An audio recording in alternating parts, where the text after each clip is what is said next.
بالله من الشيطان الرجيم. بسم الله الرحمن الرحيم. سابقوا إلى مغفرة من ربكم وجنة عرضها كعرض السماء والأرض أعدت للذين آمنوا بالله ورسله ذلك فضل الله يؤتيه من يشاء والله ذو الفضل العظيم. میرے محترم بھائیوں اور بزرگوں، کل گزشتہ جو 2 آیات تلاوت کی گئی تھی انہی میں سے ایک آیت یہ ہے جو آج تلاوت کی گئی. کل بات یہاں آ کر ختم ہوئی تھی کہ وَمَا الْحَيَاةُ الدُّنْيَا إِلَّا مَتَاعُ الْغُرُورِ. اللہ رب ذوالجلال نے ارشاد فرمایا کہ دنیا کی زندگی، دنیاوی زندگی دھوکے کا سامان ہے. دھوکے کا سامان کس اعتبار سے ہے؟ مطلب یہ ہے کہ یہ ایسی نہیں ہے جیسی نظر آ رہی ہے، یہ اتنی میٹھی نہیں ہے جتنی میٹھی تمہیں دکھ رہی ہے، یہ اتنی ہری بھری نہیں ہے جتنی ہری بھری تم کو نظر آ رہی ہے.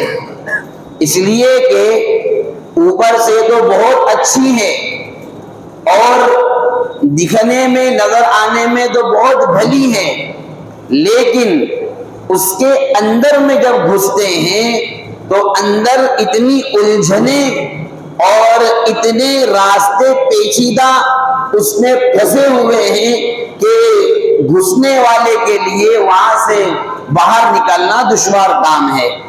حضرت جناب رسول اللہ صلی اللہ علیہ وسلم نے اسی کو ارشاد فرمایا ان الدنیا حلوۃ خضرہ، کہ یہ دنیا میٹھی ہے اور سرسبز و شاداب ہے، لیکن اس کی مٹھاس اور اس کی سرسبز و شادابی میں تمہیں بہہ نہیں جانا ہے، تمہیں اس کے چکر میں پھنسنا نہیں ہے. کیوں؟ ان اللہ مستخلفکم فیہا، اللہ نے اس کو میٹھا بنایا ہے تمہارے آزمائش کے لیے، اللہ نے اس کو ہرا بھرا بنایا ہے تمہارے امتحان کے لیے. فینظر کیف تعملون، وہ دیکھنا چاہتا ہے کہ تم کیسا عمل کرتے ہو. اسی کو تو سورہ تبارک الذی میں فرمایا گیا تبارک الذی بیدہ الملک وہو علی کل شیء قدیر.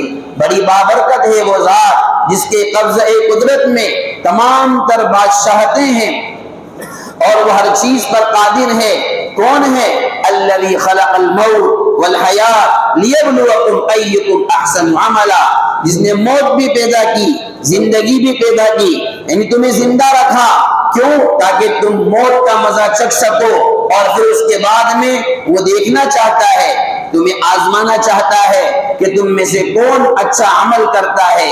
جو اچھا عمل کرے گا اس کے لیے اللہ تبارک و تعالیٰ نے جنت تیار کی ہے، اور جس کا عمل برا ہوگا اس کے لیے جہنم تیار کی ہے.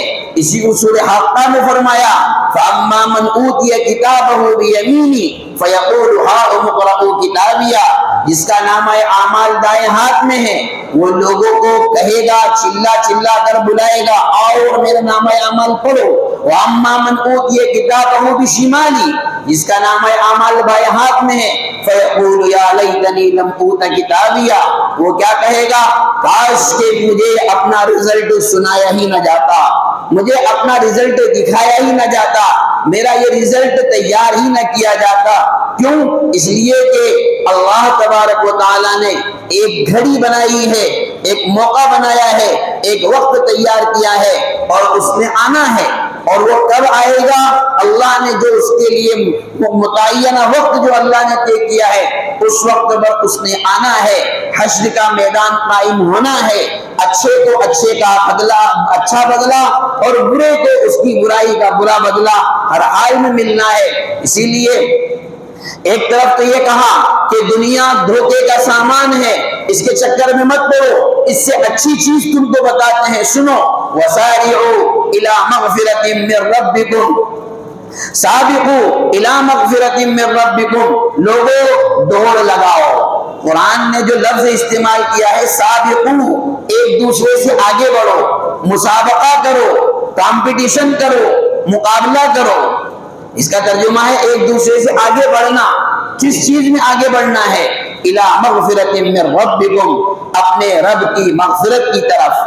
تمہارے رب نے جو مغفرت تمہارے لیے تیار کی ہے اس کی طرف ایک دوسرے سے بھاگو۔ کیا مطلب؟ یعنی ایک بھائی دوسرے بھائی سے پہلے توبہ کی طرف جائے، باپ بیٹے سے پہلے توبہ کرے تو بیٹا باپ سے پہلے توبہ کرنے کی کوشش کرے، شوہر بیوی سے آگے بڑھنے کی کوشش کرے، بیوی شوہر سے آگے بڑھنے کی کوشش کرے۔ کس چیز میں؟ اللہ کی مغفرت کی طرف۔ کیوں؟ اس لیے کہ اللہ تبارک و تعالیٰ کی طرف سے جب مغفرت آئے گی اس کے بعد میں جنت ملے گی۔ پہلے اللہ کی طرف سے مغفرت کا پیغام ملے گا کہ ٹھیک ہے تم کو بخش دیا گیا، تمہیں معاف کر دیا گیا، تمہاری مغفرت کر دی گئی، اس کے بعد جنت ملے گی۔ اس لیے فرمایا ایک دوسرے سے سبقت کرو۔ یعنی کتنی سبقت کرنا ہے؟ آسان لفظوں میں سمجھ لے، ایک دوسرے سے اگر کوئی یہ سوال کرے کہ مولوی صاحب ایک دوسرے سے نیکی کے کام کرنے میں کس حد تک آدمی آگے بڑھ سکتا ہے؟ آسان جواب ہے جتنا دنیا میں محنت کرتے ہیں بس اتنی کر لے، زیادہ نہیں۔ جتنا دنیاوی معاملات میں ایک دوسرے سے آگے بڑھنے کی کوشش کرتے ہیں بس آخر اخروی معاملات میں بھی ایک دوسرے سے اس کی برابر۔ یعنی جب ہم کسی کا عمدہ مکان دیکھتے ہیں ہمیں تمنا ہوتی ہے کہ اپنوں کو بھی بنانا ہے، جب کسی کا اچھا کپڑا دیکھتے ہیں ہمیں تمنا ہوتی ہے اپنوں کو اس سے اچھا لے کر آنا ہے۔ کیا میٹر لائے؟ 500، اپن 600 والا لائیں گے۔ کتنے کا سوٹ آئے؟ 4000 کا، اپن 5 کا لے کر آئیں گے۔ جس طرح دنیا میں کرتے ہیں، آپ نے شادی میں کون سا گارڈن بک کیا تھا؟ فلاں والا، 1.5 لاکھ روپے کرایہ والا، اپن 2.5 والا کریں گے، کرتے ہیں ایسا۔ تو جس طریقے سے یہ جو تھیوری چلی ہوئی ہے دنیاوی معاملات میں آگے بڑھنے میں، اللہ تبارک و تعالیٰ نے قرآن کریم میں فرمایا کہ تم اسی طریقے سے سبقت کرو الی مغفرۃ من ربکم، اپنے رب کی مغفرت کی طرف۔ حضرات صحابہ رضوان اللہ تعالی علیہم اجمعین کتنے زیادہ سبقت کرنے والے تھے۔ غزوہ تبوک کے موقع پر حضرت عمر رضی اللہ تعالی عنہ کا مشہور واقعہ، اپنا آدھا سامان لے کر بھی آ گئے اور دماغ میں یہ بات تھی کہ آج تو پہلا نمبر میرا آئے گا۔ یہ آج کا موقع ہے کہ جس میں ابو بکر دوسرے نمبر پہ آ سکتے ہیں، اپن پہلے نمبر پہ آ سکتے ہیں۔ حضور علیہ السلام نے سوال کیا کیا لے کر آئے ہو؟ کہا حضرت 50-50، آدھا آپ کا آدھا گھر کا۔ ٹھیک ہے، دعائیں دی آپ نے۔ ابو بکر آئے، ابو بکر کیا لے کر آئے ہو؟ کہا حضرت 100% پورا کا پورا، سب لے کر آ گیا ہوں میں۔ حضرت عمر کہتے ہیں اس دن میں نے سر پکڑ لیا، یعنی یہ حدیث کے الفاظ نہیں، سر پکڑ لیا، میں اپنی زبان میں سمجھانے کے لیے کہہ رہا ہوں۔ یعنی حضرت عمر نے جو جس انداز سے کہا تھا وہ انداز یہ تھا کہ میں تو سمجھ گیا رہا بھائی اس دن سے کہ یہ حضرت سے آگے نہیں بڑھ سکتے ہیں۔ کہا یہ حضرت سے اپن آگے نہیں بڑھ سکتے ہیں، ہر چیز میں یہی آگے بڑھنے والے ہیں۔ اسلام میں دیکھو تو یہ مقدم، جنت میں دیکھو تو یہ مقدم، درجات میں دیکھو تو یہ مقدم، خیر البشر بعد الانبیاء دیکھو، انبیاء علیہ السلام کے بعد سب سے افضل اعلیٰ عرفہ اگر دیکھو تو یہ کون؟ ابو بکر۔ اسی لیے تو حضور علیہ السلام نے مجھے وہ بات یاد آ گئی کہ وہ ایک موقع پر نبی علیہ السلام نے ارشاد فرمایا تھا کہ فلاں لوگ اس جنت سے جائیں گے، فلاں کو اس دروازے سے، فلاں کو اس دروازے سے پکارا جائے گا۔ جو ابو ابو بکر صدیق رضی اللہ عنہ نے سوال کر لیا، یا رسول اللہ ایک آدھ آدمی ایسا ہوگا کہ نہیں جس کو سارے دروازوں سے پکارا جائے گا، یعنی جنت کے سارے دروازے کہیں گے کہ ادھر آ جا ادھر آ جا ادھر آ جا؟ جیسے دیکھو مارکیٹ میں جب کوئی بڑی پارٹی جاتی ہے تو سارے ٹھیلے والے، سارے دکانیں والے، کوئی سیٹ کے گھر پکارتا ہے، کوئی حاجی صاحب کے گھر پکارتا ہے، کوئی بھائی صاحب کے گھر پکارتا ہے، کوئی تو اپنے ایجنٹ کو بھیج دیتا ہے کہ پکڑ کے لاؤ ہم کو، کرتے ہیں کہ نہیں؟ یہ دنیا میں ایسا ہوتا ہے، آپ اور میں مشاہدہ کر رہے ہیں۔ اللہ کے نبی صلی اللہ علیہ وسلم سے جب ابو بکر نے سوال کیا، حضور نے فرمایا ہاں، آپ نے فرمایا ہاں ایک بندہ ایسا بھی ہوگا جس کو جنت کے سارے دروازے پکاریں گے، اور فرمایا وَأَرْجُو أَن تَكُونَ مِنْهُمْ، میں امید کرتا ہوں کہ ابو بکر وہ تو ہی ہے۔ کیا فرمایا آپ نے؟ میں امید کرتا ہوں کہ وہ بندہ تو ہی ہے جس کو جنت کے سارے دروازے پکاریں گے۔ کیوں؟ مسابقت، نیکی میں سب سے آگے بڑھنا، اسی کو فرمایا سابقو، آگے بڑھو ایک دوسرے سے۔ یہی تو چیز تھی صحابہ کرام میں۔ سورہ حشر میں آیا وَيُؤْثِرُونَ عَلَىٰ أَنفُسِهِمْ وَلَوْ كَانَ بِهِمْ خَصَاصَةٌ، اپنے بھائیوں کو اپنے آپ پر مقدم کرتے تھے، چاہے خود تنگی کی حالت میں ہو، ہم نہیں کھائیں گے چلے گا لیکن تم کو بھوکا نہیں رکھیں گے۔ ایسے واقعات بھی تو صحابہ کرام کے موجود ہیں۔ اور اسی طریقے سے نبی علیہ السلام کے پاس کچھ لوگ آئے، یا رسول اللہ یہ جو ہے مالدار لوگ جتنے بھی ہیں صدقہ بھی کر رہے ہیں خیرات بھی کر رہے ہیں، یہ تو بہت آگے نکل جائیں گے، ہم کیا کریں؟ کچھ ہمیں بھی تو ہو، ہم تو غریب آدمی ہیں، ہمارے پاس کچھ نہیں ہے۔ حضور علیہ السلام نے کچھ کلمات سکھا دیے کہ چلو ٹھیک ہے پڑھو، تم پڑھو۔ پڑھنا شروع کیا انہوں نے، اب وہ مالداروں کو پتہ چل گیا۔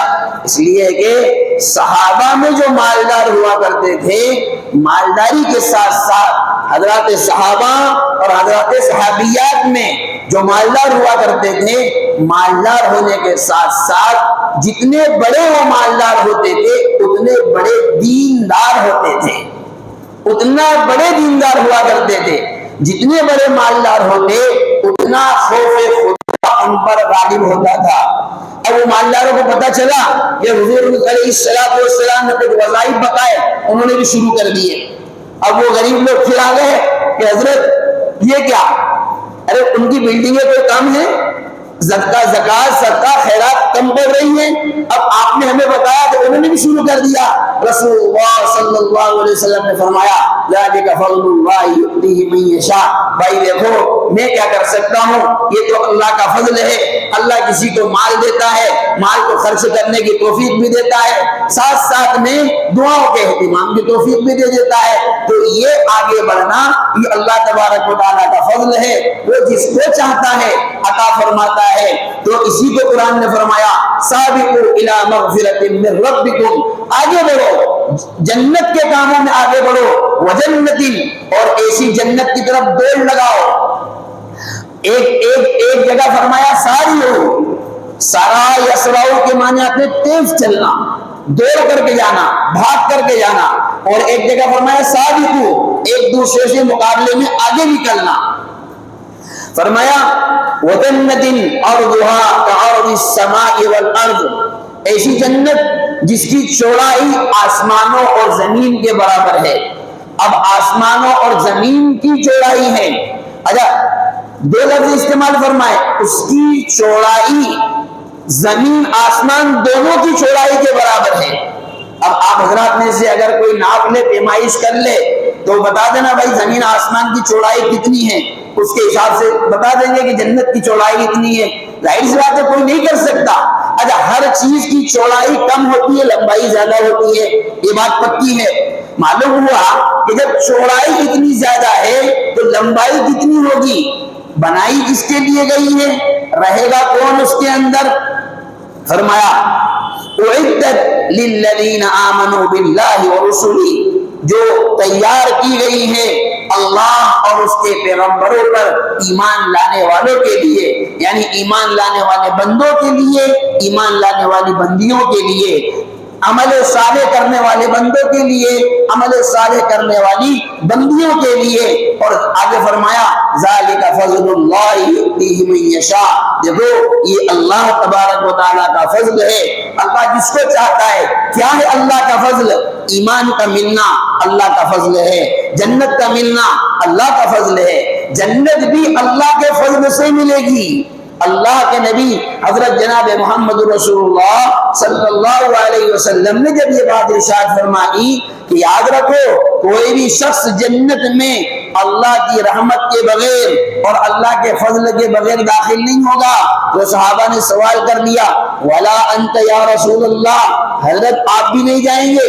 آپ تو سب سے اعلیٰ، سب سے اشرف، سب سے افضل سارے انبیاء کے سردار ہیں، تو کیا آپ بھی اللہ کے فضل کے بغیر نہیں جائیں گے؟ فرمایا ولا انا الا ان يتغمدني اللہ برحمتہ، ہاں بھائی بات ایسی ہی ہے، اگر اللہ کا فضل نہ ہوا تو میں بھی نہیں جاؤں گا، میں بھی داخل نہیں ہوں گا، مگر یہ کہ اللہ تبارک و تعالی اپنی رحمت میں مجھے ڈھانپ لے گا، یعنی اللہ اپنا فضل میرے اوپر داخل کر دے گا، اللہ اپنا خصوصی فضل میرے اوپر شامل کرے گا۔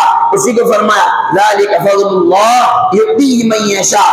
اس سے ایک بات یہ سمجھ میں آئی کہ ہمارا ایمان پر قائم رہنا، ہمارا مومن بننا، یہ اللہ تبارک و تعالیٰ کا فضل ہے۔ ایک فضل تو اللہ نے ہمارے اوپر کر دیا کہ دنیا میں ہمیں ایمان کی دولت عطا فرما دی، یہ فضل تو اللہ کا ہمارے اوپر ہو گیا۔ اب ہمیں تلاش ہے دوسرے فضل کی، وہ دوسرا فضل کون سا ہے؟ وہ جنت میں داخلے والا فضل۔ وہ کب رہے گا، وہ کب ملے گا؟ جب ایمان کو صحیح سلامت رکھ کر کے ہم دنیا سے جائیں گے۔ اور ایمان صحیح سلامت کب جائے گا؟ جب کہ دنیا کے جھمیلوں سے اپنے آپ کو محفوظ رکھیں گے، یعنی دنیا کمائیں گے لیکن ضرورت کے بقدر کمائیں گے۔ ایسا نہیں ہے کہ بالکل کمانا نہیں ہے، میں پھر کہہ رہا ہوں یہ تصور بالکل نہ لے کر جائیں کہ اللہ تبارک و تعالیٰ نے جو دنیا کو دھوکے کا سامان کہا ہے تو بالکل ہی اس سے بیزار ہو جائے، نہیں۔ نبی کریم صلی اللہ علیہ وسلم کے پاس تو کچھ صحابہ جب انہوں نے پچھلے لوگوں کے حالات سنے، کسی نے 50 سال، کسی نے 60 سال، کسی نے 200 سال تک عبادت کی، تو کچھ صحابہ نے، 2-3 صحابہ نے آپس میں مشورہ کیا کہ اپن تو ایک کام کرتے ہیں، جنگل میں نکل جاتے ہیں، یہ دنیا کا چکر ہونا ہی نہیں، فالتو کون ان بیوی بچوں کے چکر میں پڑے گا، ان کے لیے کما کر لاؤ، اور زمانے بھر کی ہیڈک الگ نکل جاتے ہیں۔ نبی کریم صلی اللہ علیہ وسلم کو اس کا علم ہوا، اللہ تبارک و تعالیٰ نے نبی علیہ السلام پر وحی بھیجی، اور آپ علیہ السلام نے فرمایا نہیں، دنیا میں رہ کر کے دنیا سے بچنا ہے، تبھی تو کمال ہے۔ ارے اگر اپوزیشن نہیں ہوگا، آپ کا مد مقابل نہیں ہوگا، تو پھر آپ مقابلہ کس سے کریں گے؟ بھئی دنیا کا مقابلہ کب ہوگا؟ جب دنیا سامنے ہوگی تبھی تو اس کا مقابلہ آئے گا۔ اور جو آدمی جتنا بڑا دنیاوی اعتبار سے کاروباری کرنے والا ہے، یاد رکھیں وہ اتنی آسانی سے جنت میں جا سکتا ہے۔ ایسا نہیں ہے کہ مالدار لوگ جنت میں نہیں جا سکتے، نہیں، بالکل نہیں، مالدار لوگ تو اور زیادہ آسانی سے جنت میں جا سکتے ہیں۔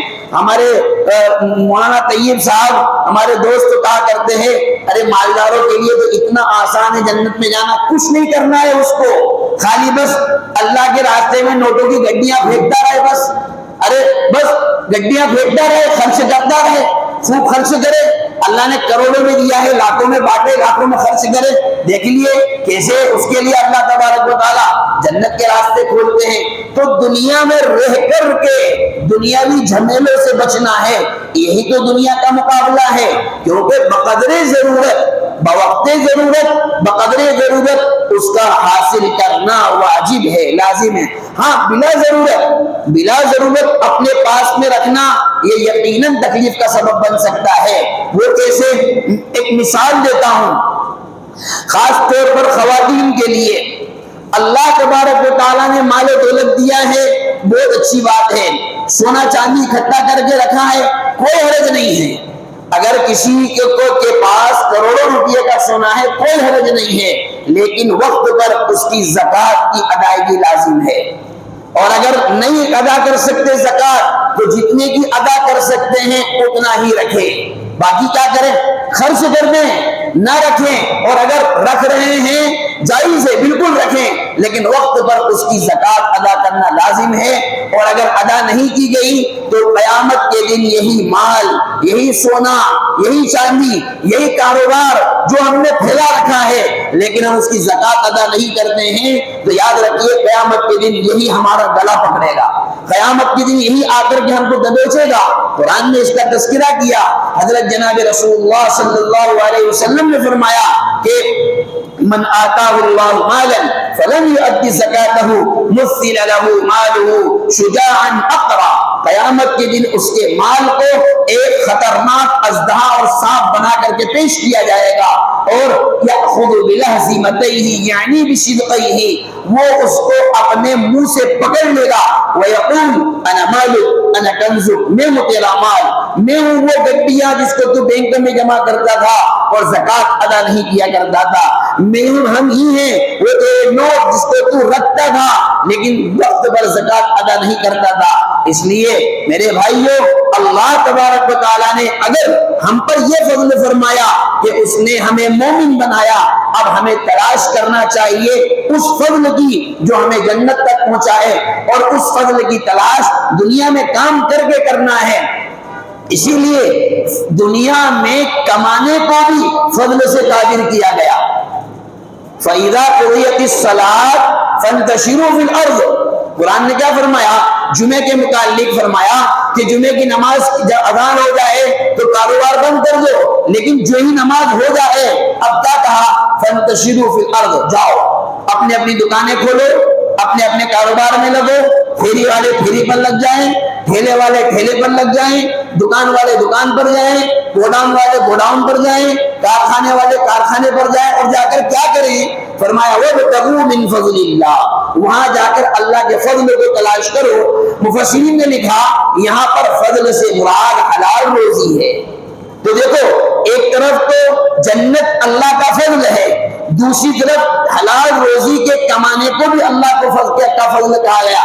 معلوم یہ ہوا کہ دنیا کو اگر اللہ کے حکم کے مطابق کمایا جائے اور اللہ تبارک و تعالیٰ کے بتائے ہوئے نظام کے مطابق کمایا جائے تو پھر جو متاع الغرور کہا، دھوکے کا سامان ہے کہ شیطان تم کو چکر دے کر الجھا سکتا ہے، لیکن اللہ نے اپنا فضل دے کر یہ بیان فرما دیا کہ اگر ہمیں ساتھ میں رکھو گے، اگر ہم کو آئیڈیل بناؤ گے یعنی جیسا ہم کہہ رہے ہیں ان طریقوں پر اگر کاروبار کرو گے تو یہی کاروبار تمہارے لیے ہمارا فضل ہوگا اور یہ تمہارے لیے جنت میں داخلے کا سبب بنے گا۔ اللہ تبارک و تعالیٰ سے دعا فرمائیں اللہ تبارک و تعالیٰ ہم سب کو حلال رزق نصیب فرمائے، برکت والی روزی نصیب فرمائے، حرام رزق سے اللہ ہم سب کی حفاظت فرمائے۔ یہ